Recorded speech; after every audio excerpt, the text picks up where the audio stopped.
Hey guys, alright, this week, as promised for months and months and months, we're going to talk about travel palettes. And I'm going to go over all the travel palettes that I have acquired over the years. Well, not very many years, just a couple years. Let's start with the very first palette that I bought, which is the Winsor & Newton. I do not know exactly what this is. I think it's a Cottman, is what they call this one. And also the paints. This was the very first one that I got. It's actually really clever, and I really enjoyed using it up until a point. So this is one of the little reservoirs. I'm sure you've seen this one before. You open it up, you've got a little mixing palette here, you've got a little water bottle, and you've got a spot to put this. Cleverly just pops right on the side there. It did come with a little brush that used to go right in that tiny little slot. I hated the brush. I immediately got rid of the brush very, very quickly. It continues to fold open into all of this. You've got all these lovely little mixing areas, and of course it's got one of the little loopy doopy doops on the back so that you can hold it with like a thumb or whatever. I'm not quite certain. I guess you could do it that way. I don't know.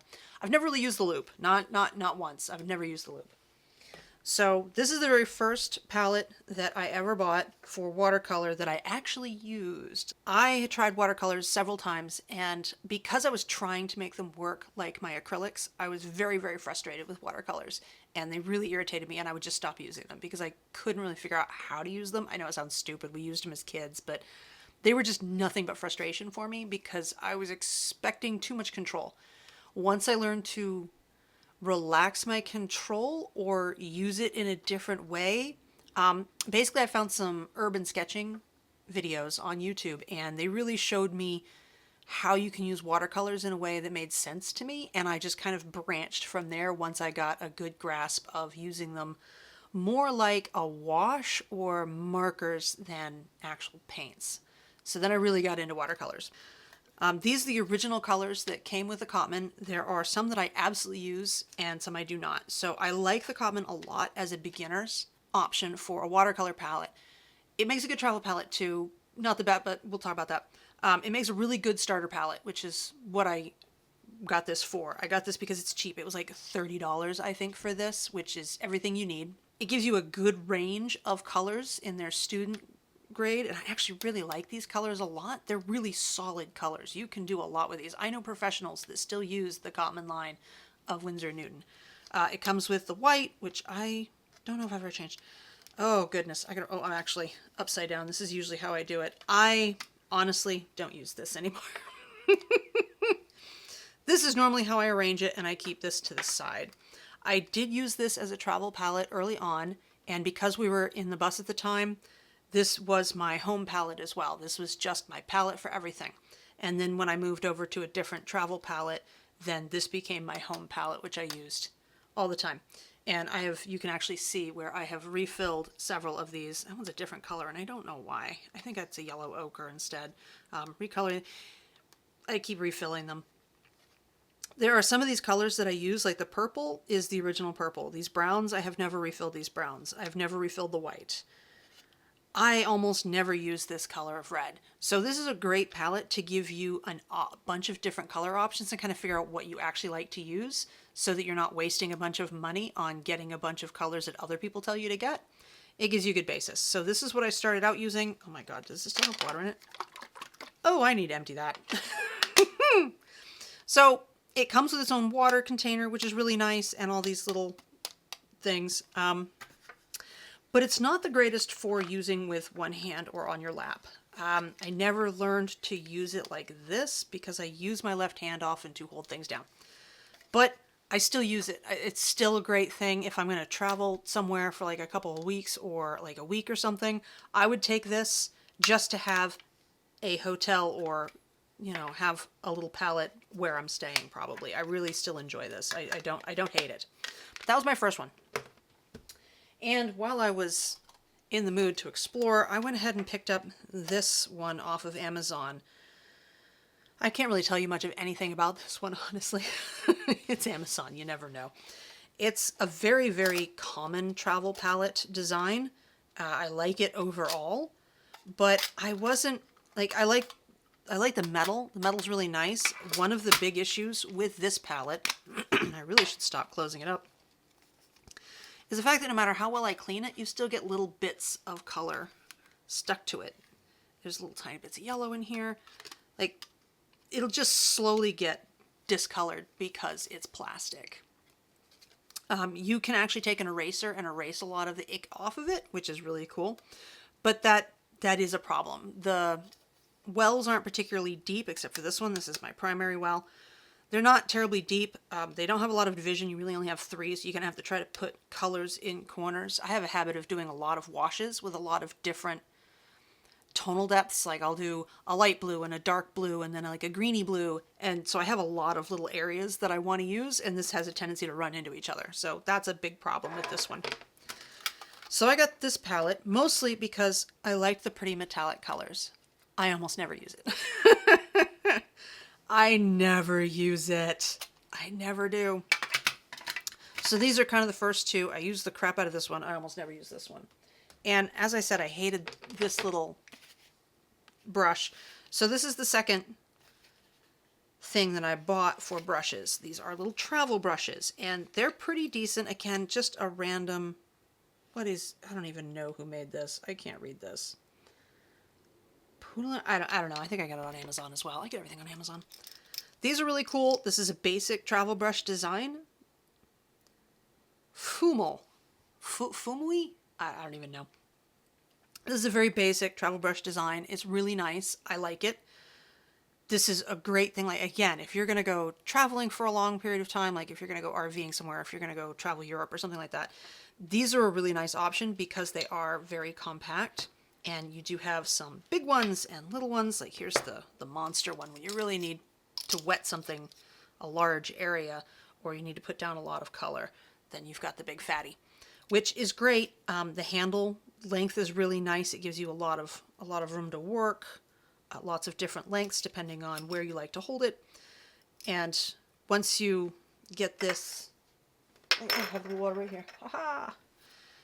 I usually just take a little bit of water and shape them to get all of the flyaways into a nice little cone, and then you can put them in here without it grabbing the flyaways or the sides and splaying it out too badly. So I like these a lot. I almost never use them now because now I'm stationary and I have a bunch of other brushes, so these are no longer really my travel brushes. Unless I decide I want to work on a larger area, then I need these. If I'm going to have a large sketchbook, then I need this one to wet things and whatever. But these were my first ones for quite a while, probably like, I don't know, 6 months or so. This right here was my watercolor. Everything I did, all of my travel, everything, every time I went out and about or whatever, this was in my bag. This was my travel palette. And again, I never used this. I think I've used it like 2 or 3 times. And never by itself. This has always been like an accent because I love the sparkly colors, but I almost never use them, which kills me. I have a thing for shiny objects. I really do. Okay. Now we get on to the Go Draw, the OG, the viral option. And this is as far as I know, this is the original one that first went viral. I don't know what coating she uses on this, but this works great. So this is the tiniest one I could get. It only has 3 compartments, which is really nice, but also very limiting. I liked it because these are the larger ones. So that's why I got the 3. And I was trying for a limited palette at the time. I think I had a red and a blue and a black were the only 3 colors I had in here. I think that's... Oh no, it's the original. I haven't changed it. I'm sorry. It's a yellow, a red, and black, or is that a blue now? I might have changed that to a blue. I'd have to actually figure it out. And that I was doing a limited palette with it. So everything was kind of orange, red, pink, somewhere in that range. And this is great, especially if you're working with a tiny sketchbook. Let me dig that out real quick. This is great video. So here's my little sketchbook. You can put it here, and this will go right on top of it like that, which is really nice for a single... Where's my clip? Oh, I don't have a clip handy. Why do I not have a clip handy? Because clips would make sense. Hold, please. Again, great video. You'd think I'd be prepared. I really tried to be prepared. I honestly did. I got a bunch of stuff out and then just forgot other things, as always happens. Okay. So you get a little clip like that. Boom. you have a tiny little palette that you can work with. And I often would do it this way and then do it vertically because this is kind of annoying to hold, honestly, but you can still do it. So, and you can push it over a little bit to keep it out of the way, especially with the first ones. And there you go. You can just sit here and do your thing. But with this comes the requirement for a completely different type of brush.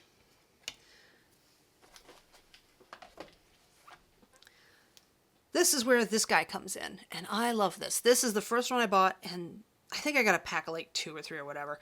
And some of them were really small, some of them were really large. I find that the medium is my favorite because it allows for a great deal of precision, but also allows you to fill up some more space. And I live with these. These are my new favorite. I absolutely adore these. This is what I use for all of my travel stuff. So essentially, if you want to go somewhere and do some traveling, you need one of these, you need this, and if you do sketching first, you need a pencil and a pen. And that's it. That's all you need, which is really nice. So this now goes in my tiny essential kit with my other one, because I bought extras because I am silly. So now I have this one, which is, oh my god, let me just leave that there, which is the same size as this one, but with quite a few more wells. Now I have to fill this a lot more, clearly it's a lot less space, but what I like about this one is I leave a bunch of wells open, and then I can use these to do a bunch of small washes. I can mix my colors here, and then I don't have to worry so much about whether or not they're mixing into each other in this larger well. So usually I do a lot of landscapes. Primarily this ends up being sky. This ends up being my blue, and then I mix greens and browns and yellows and whatever in these tiny little wells. And to clean these little wells when I'm done, because as you can see, I keep my palettes fairly clean, Q-tips. Q-tips are life. I really should put some Q-tips in here. That is a wild oversight of mine. Q-tips are life. These things are great because all you have to do is clean them out with your well and you rub them off, and then your whole thing is clean and ready to go. You give them, I don't know, 5 minutes to dry off. You're ready to go. You're ready to pack it in and you're done. Very, very quick, very easy. Love these little guys. These things are just, I really like these. This became my go-to for a long time. Gosh, I started watercolors in 2023. Yeah, it was 2023. I picked up this palette. And then I used this style palette for over a year. Almost a year and a half I used these little guys. And so I bought this one first, and this is where I got the little green. It looks like this, only it's green and it's full.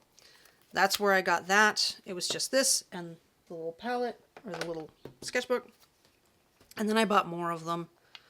I got this one, which is probably my favorite for larger pieces. It's not really great for this size. It can be done, but you really need a slightly bigger sketchbook than this for these.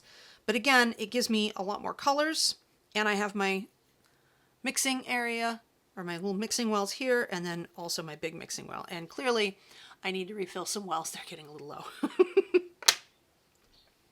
And to refill these, just for full transparency, here's what I use. Let me get all this stuff out of the way. This is the Cotman set, which I still really like. So these are the primarily what I have for all of my Cotman colors. And as you can see, the green gets the most abuse. It really does. A lot of green.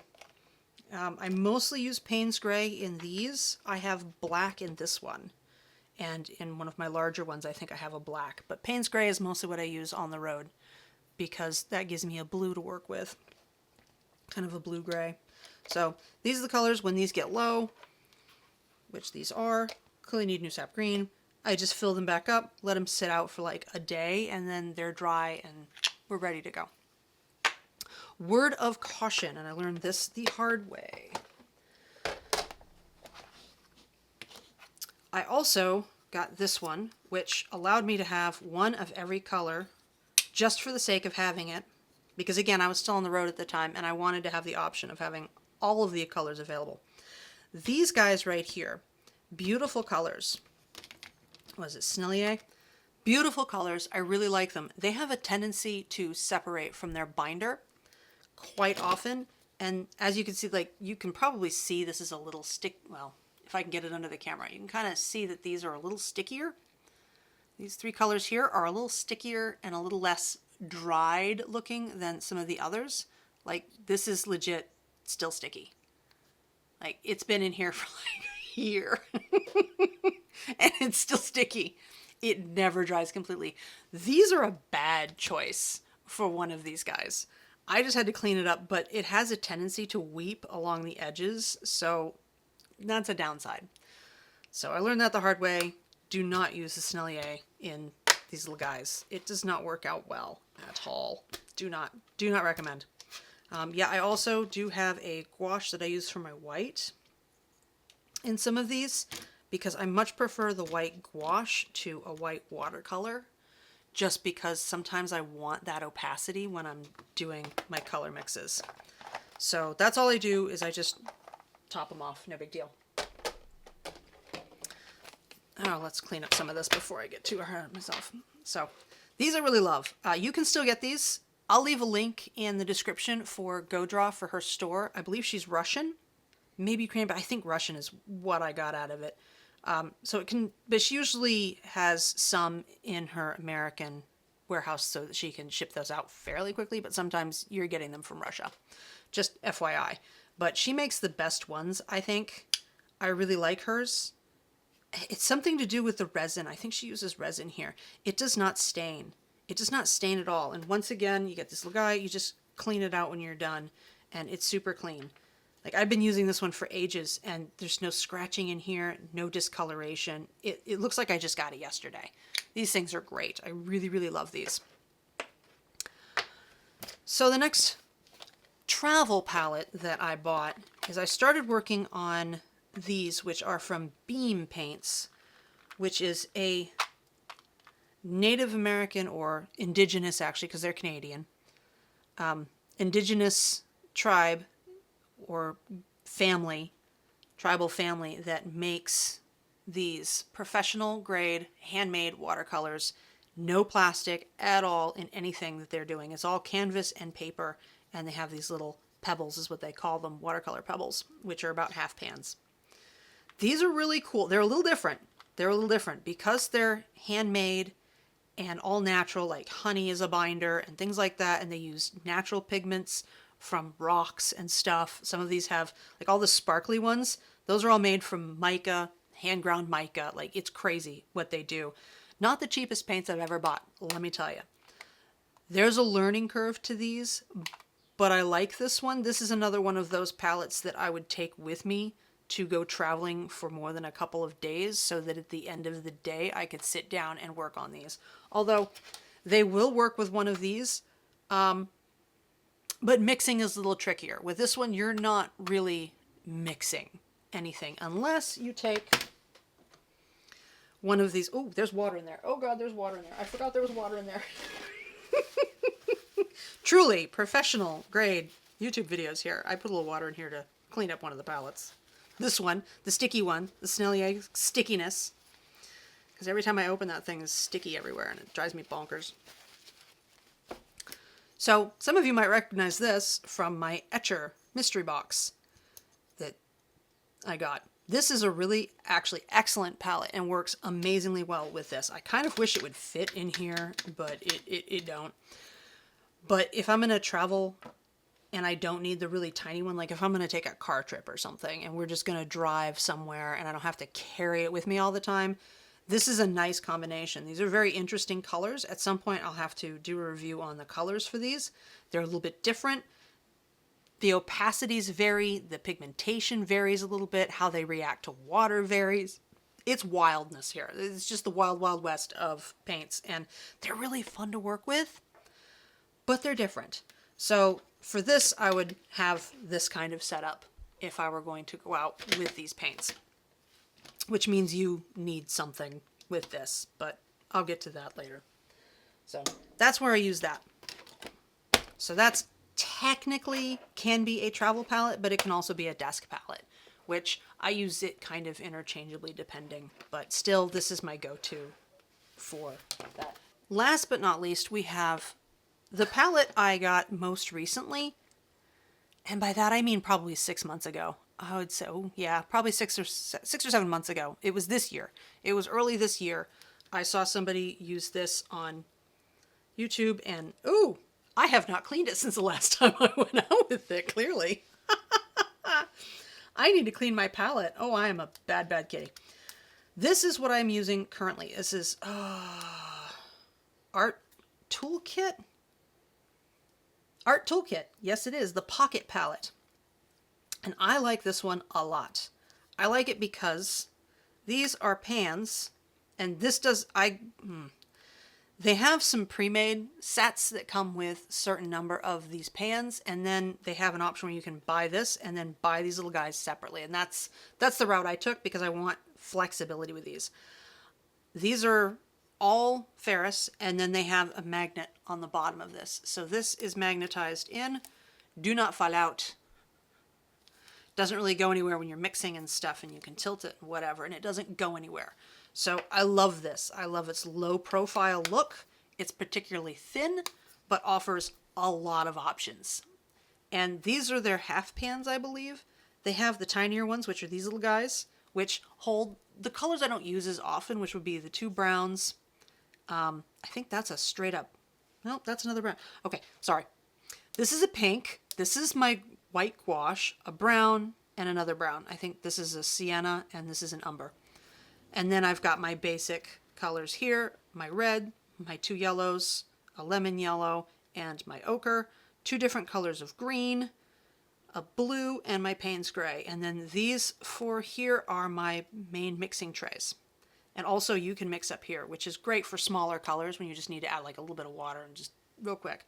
And then these are my big mixers. So I can take these out and I can add, I do actually have 4 more of these little guys, and I can put those in here as very small mixing areas instead of having the larger mixing areas. It's whatever I want. And they do have like special mixing pans, which has this stuff at the bottom, but you don't really need it. These are all steel, so it's not required to have a special thing. I actually prefer these because I find that they're easier and cleaner to remove all of the pigment from. Because with this, as you can see, there's like this little bit of space at the edge, and pigment can kind of get stuck in that little spot at the bottom of these guys. So I think one came with it. I think I got like 1 or 2 of these, and then I just changed them out to all just standard pans, not full of pigment. That's all I did. I just didn't fill them with paint. I just stuck them in here. This is my favorite. This is what I use almost exclusively now. I really enjoy this set. There is a downside. This is not a good desk palette. And the reason is because it doesn't sit flat because of how this opens. So you have to keep that in mind. This is not good for sitting flat unless you want it like this, and you can, but then it has a tendency to do that. So like one tiny little breeze and this puppy's going down. So what I did instead was I made this, which is just a piece of acrylic, flat, plexiglass acrylic stuff. And I drilled out a couple of spots for flat neodymium magnets. Boom. That's what I do. So I can just set this on here. It could be a little steadier, but it's really not that bad unless you really do something silly. And then you can put like one of these here with your little clips. And this is a fatty, so it's kind of hard to get it on there. Come here. Eh. So then you can have your little palette or whatever you're having, and you just set it there, and boom, now you can do your paints. So this is my favorite of all of them. I really love this. So now let's talk about, oh goodness, that was the loudest thing I've ever heard in my entire life. So now let's go over my main travel doobly-doo. So this is my main travel bag or art kit. This is my main art kit. This is the one I take with me the most. This has my favorite things in it. We have little viewfinders, which is 2 different size viewfinders if you need them. They have little magnets. This is actually a magnetic, like, little photo frame thing that I got at, I think this one was Home Depot or Michael's, not Home Depot. Hobby Lobby or Michaels, I'm not certain which, and I just used washi tape to set the sizes, and it just slides right in. If things will stop falling all over the place. And here, it's better if I have my... This is my main drawing side here. I've got my pencil with... This has a particularly hard lead in it. I think this is B or whatever. It's a harder lead at any rate, so it makes not nearly as dark of a line. It doesn't lay down as much graphite, which makes it easier for me to erase it without it leaving a lot of dark marks or too much graphite in the paper. This makes it a lot easier to get rid of all of that when I'm doing it. I have a tiny, tiny eraser. This thing is life. I absolutely adore this. It is this tiny, tiny little eraser that helps erase tiny little lines without taking out all of my lines. So this is a Tombow Mono Zero eraser. These you can get on Amazon for like $5, and I love them. And they've got like a huge long thing, so that's all of my eraser, and then you can always get refills for it. Oh, get in there. So it works like a mechanical pencil, only with a tiny little eraser. Love it, love it, love it, love it, love it. And then of course a big eraser, which I really prefer. Like, these are actually make really good erasers. For a long time I didn't like this style, but I find that a lot of the art erasers absolutely stink when you're using them. I don't know why. Why do they smell that way? Like, this guy, I like it. It's very comfortable to hold. It reeks when I use it. It smells so bad. I cannot even. So you can tell I have used it. I've definitely used it, but I don't really like it. So I'm trying not to use it anymore. So I have this. Of course I would hit that. And then I got like these cute little ones that also work really, really well to erase lines that aren't too dark. So I'm not using ebony on this stuff. So I got my eraser. I have 3 different types of inking. I've got my Fudenosuke from Tombow, which has a rather firm tip to it, but does allow for quite a bit of line variation, but kind of a medium. This I would call a medium line. And it's nice because it requires some work to get either a fine line or an extra thick line. So this is nice when you don't want to have to work too hard at a line and you want it to be fairly thick. And then we have this guy, which I don't know. I get it at Michael's. I have no idea. It is a much softer brush. You can get very tiny lines and you can get very, very fat lines out of it. In fact, let me get my little scrappy scrap here. Oh my goodness, this area just is not big enough for this nonsense. So this one can do really tiny lines, medium lines, and then very large, generous lines. So this gives you a lot of line variation, a lot more than the other two do, which is good if you really, really need to be able to do that line variation. So I always have one of these on hand for that. And then last but not least, I have my Platinum Procyon, Procyon. This is, of course, a fountain pen, and I love fountain pens, so this is no... And again, this can do very fine lines, can do very, very small things. It can do medium, or a good... Again, even pressing normally, you get very fine lines, and you can get some thicker, more dramatic lines if you want. This probably gives me the best straight-up control without having to do a lot of pressing on it. So I do get some variation if I need a finer work. So depending, these two are really the ones I use the most. And then of course there's this one, which can give you somewhat fine lines, and then there's normal lines, and there's the fatter lines. So as you can see, it does not give you near the variation of this one, but you've got your medium, you've got your fine, and you've got your ability for both, plus really, really fat. So those are the 3. Okay, I don't know why the movie stopped. That's weird. For something this size, I primarily use this one right here. And for the larger canvases, then I might go with one of these two or this, depending. The other thing I have in here is a tiny little spray bottle. These are actually, I think, for perfume vials, but they work really, really well for just a little bit of water for spraying. These are good for cleaning your palette, but also for waking your paints up before you start. Just give it a little spritz, spritz, spritz, wake up all your pigments, and then boom, you can keep going. And then this is really good for cleaning the palette when you're done. And of course we have masking fluid. Gotta have love masking fluid. This is great because it gives you a lot more control without having like a big chunky thing. The downside to this thing gets goopy as all hell. Like you can kind of see it's a little goopy. So really before you use it, you kind of have to clean off all the goop and then you can use it. This is really, really handy. And I've used it on these little guys. They're really, really handy to have to just quickly mask up an area, do what you're going to do, erase your masking fluid, and then put your other stuff in. So this is really nice for travel. And then of course I've got my two little, there's a word for these. These are brushes, my travel water brushes. I love these. These things are great. I have a whole ton of these. I have the big ones. I have some tiny ones, which I'll show you in a little bit, that's in a smaller container. This is quite a bit shorter. These hold a good amount of water to do one, which I have a second one so that I can do a second small painting while I'm out. Actually, there's enough water in one of these to do a pretty good size. You can, do something that size easily. Actually, you could do quite a bit bigger than that, but these are really nice. You can fill these with anything. I prefer using this. This bottle is amazing. I love this. This sits next to my desk at all times. I've always got a little bit of cat fur on the end of it. I've always got water in it. This is great for cleaning my palettes. This is good for filling these little guys up with water when I need water. And they make filling these puppies so much easier. This is my favorite one. This is my first and my favorite. Or no, this isn't my first one. This is the Pentel, isn't it? God, I can't even remember anymore. This is one I like a lot. And as you can see, it's got a nice big opening there. So you can fill it at any sink.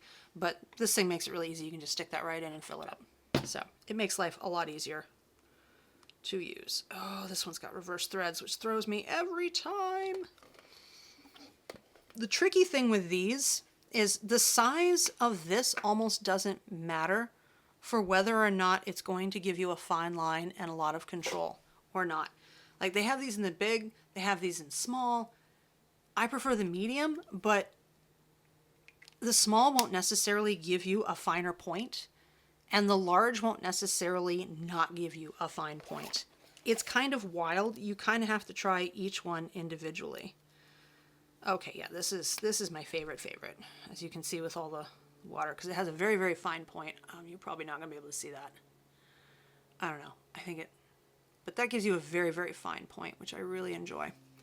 Not as fine as some of like my other brushes. Like this one, for instance, is a little finer, but it does give a very good fine point and a good control on when you're out and about traveling. And this one I think needs cleaning because it's got some gook in it. The downside to these you have to be careful with is when you're putting water in something, you're squeezing it out. Oh goodness, there's too much crap. You're giving squeeze, squeeze, and the water comes out here, which is great. That's how I fill up my palettes. But as you can see, it pulls water in. So whatever color you have here, you kind of have to be careful with how much water you push out because it will suck some of that pigment back up into this. Not a ton, but a little bit. It's something to really be aware of. So when you're going to do, like if you do a really, really dark color, you want to be careful not to dump a bunch of water out of this if you have a really, really dark color without kind of emptying some of it first. So when you're going to rinse this, say you've got a bunch of pigment in it, you want to try to get as much of that off as possible, which is why I have one of these, which is just, oh God, so professional, so prepared. This super needs to be washed again. It's getting all gooky again. Which is why I have like a little sweatband for my wrist, because this is where I push off as much of the pigment as I can before I change colors. And then I'll do this. I'll push water out while pressing it into the wristband to get rid of some of the colors. Clearly I use this a lot. It's stained. That color is never coming out. So the wristband is really important for cleaning these out. As you can see, this thing's just absolutely covered with colors. But that's how I change from one color to another, is I use the wristband to get rid of excess water and to push a lot of the pigment out. Q-tips is the other thing that I always keep in this one. This is for cleaning out my palette, mostly. It's primarily for that. Really, really handy to have. I have them all the time because you can see I really need to clean this out. In fact, I'm just going to set that to the side because I need to clean it out. And then, of course, I have my clips, which I keep in here. So I got my wristband. I have a straight edge just in case. And then I have my palette. And what's great about this thing is I can fit one of these small sketchbooks in here. I can also put a different type of palette in here. I can put one of these in here. I can put two of them in here if I really want to. And then I've got plenty of room. This is where I put trash. This is my trash spot. When I've used up Q-tips, and sometimes I'll have like a napkin or a little piece of tissue in here as well, it goes here when I'm done with it, and then I just clean this pocket out when I get home. This has my sharpener for my tiny little pencil, for my mechanical pencil. This just makes the lead much sharper when I need it to be. So I always keep that with me. And then I have a couple of giant paper clips just in case I need them. I've almost never used them, but I have them just in case. So that's the large palette. Like I said, I carry this one all over the place with me. I use this a lot. This is my favorite. This is my go-to. I carry this all over the place. And as you see, it's very convenient. It doesn't take up a ton of room. It takes up a fair bit of room, but it doesn't take up a ton of room. And then I recently got this little one, which is actually an electronics case for something else, but it has everything I need. It's got a spot for pencils. It's got, oh, here's the other type that I like to use is the one Sakura Micron. What is this? It's waterproof at any point. It's the Sakura brand Micron graphic one. That's a good size for doing stuff. And of course I have a clip. Always have a clip. And an eraser. Oh, that's where my Mount Fuji eraser went. I was just wondering where this one went. I put it in here.